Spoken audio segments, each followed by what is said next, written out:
大家好，我是带着镜头的话筒拿着 CIP 片。前段时间明明解说了《黑镜》第5季的第1集，今天继续说《黑镜》，而且我要一个视频连说3集。不过不是讲默娘主演的第2集，咱们先来聊一部致敬《黑镜》的迷你剧《来自未来的故事》。这部同样由网飞出品的短剧，比《黑镜》第5季晚上线5天，本来相当于3个加长版的宣传广告，但是豆瓣评分比第5季还高了1分多，有一种李逵爽完3板斧，结果被李鬼给砍死的感觉。咱们先来看一下第1集，男主小白在6点30分的闹钟中准时醒来，最后在有触摸屏功能的镜子前一边刷牙一边滑动屏幕看小编说大片有没有更新。在光着身子看完了1集小编说大片之后，小白挑了件衣服换上并喝了一杯咖啡，就开始了自己流水账般的一天。出门搭地铁，到餐馆刷盘子，下了班在酒吧兼职弹琴，回家之后边吃饭边练琴，最后打开一部黑白电影，在电影放到中途的时候睡了过去。他这一天里唯一有些波澜的，可能就是在地铁里遇到了一位看书的女孩小美，让他有了点心动的感觉。之后小白的每一天都像是第一天的翻版，他每天一点起床气都没有，6点半准时起床。我就想问问这他妈的是正常人吗？不喝酒不追剧不看世界杯了吗？然后就是雷打不动的上班下班兼职，连每天吃的东西都是一样的。最让人没脾气的是，小白每天都能遇到爱看书的小美，却每次都没有上去搭讪的勇气。他生活里唯一有变化的，可能就是每天早上的小编说大片，以及晚上不同的催眠老电影了。在同样枯燥的一天，小白在等地铁的时候，墙上亮起了4个大字：你寂寞吗？我寻思这种广告现在都不用登小卡片往门里塞了吗？可以正大光明的放在地铁站了。其实呢，这是一个家用机器人的广告，说是和人类几乎没有差别，还能陪伴人类排遣寂寞。一直很寂寞的小白订购了一个男性机器人阿呆，别问我他为啥买男的，咱也不知道，咱也不敢问，问了他也不一定说啊。但从此小白就和阿呆过上了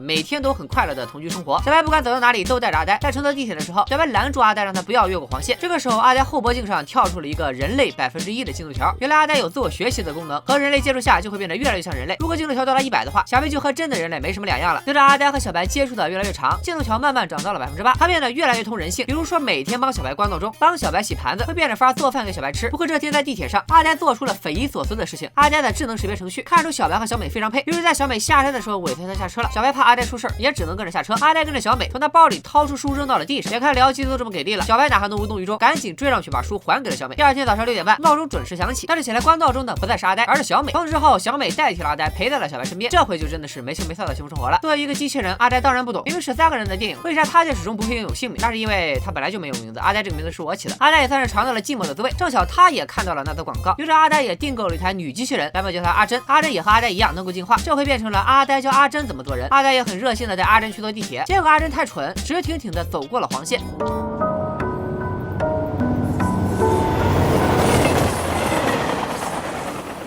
因为感受到了悲伤，阿呆的进化程度继续上升，他竟然跳到站台下捡起了阿珍的残肢，结果也被压成了碎片。这一幕正好被来搭车的小白和小美看到了，他们有些疑惑的看了一眼对方。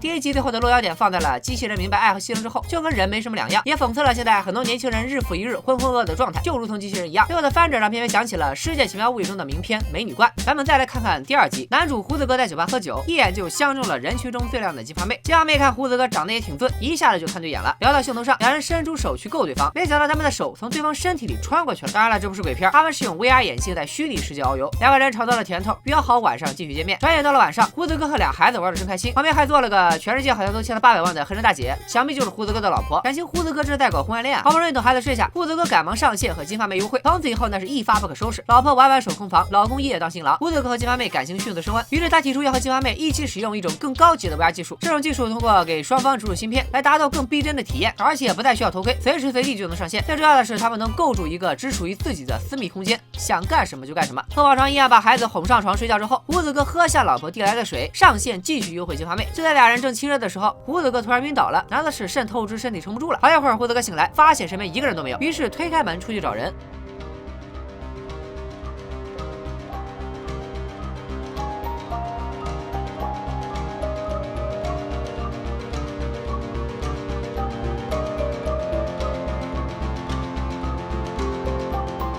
胡子哥其实根本就没醒，而是翻着白眼坐在桌子前，他的意识留在了虚拟世界，陷入了不断出门进门的死循环。这个时候，金发妹也已经坐在了电脑前，她之前植入的 VR 芯片已经被取出来，还被她扔到了一堆同样的芯片中间。她的电脑屏幕上显示，又一名出轨的渣男被抓获，而且金发妹已经抓获了18个渣男，名列榜首。金发妹好像还开启了直播，下面有一群观众一边叫好一边痛骂渣男。第2集和黑镜第5季的第1集在讨论的话题上是重合的，只不过黑镜讨论的是未来性的多样性，而迷你黑镜则是把男女之间的猫鼠游戏和出轨这个永恒话题放到了未来的背景下。回想一下妻子递给胡子哥的那杯水，和最后在金发妹直播间叫好的匿名者，不难猜出应该就是妻子发现胡子哥不忠，于是特意委托金发妹来了个钓鱼执法。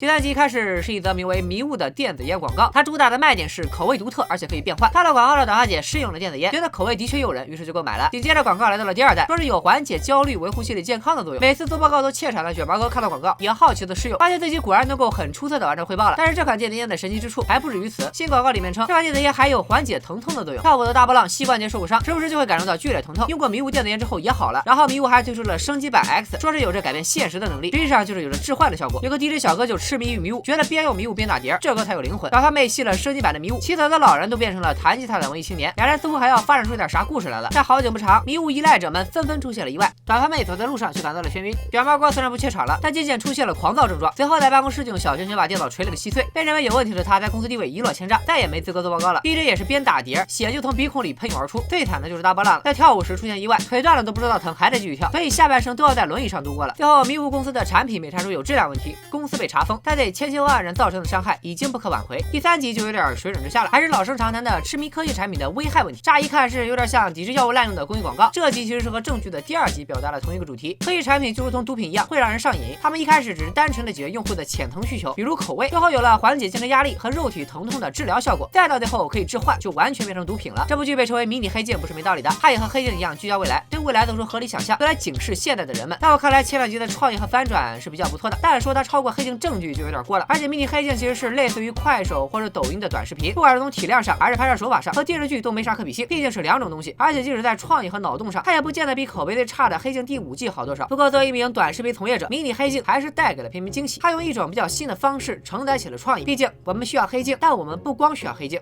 今天就说到这里吧，拜了个拜。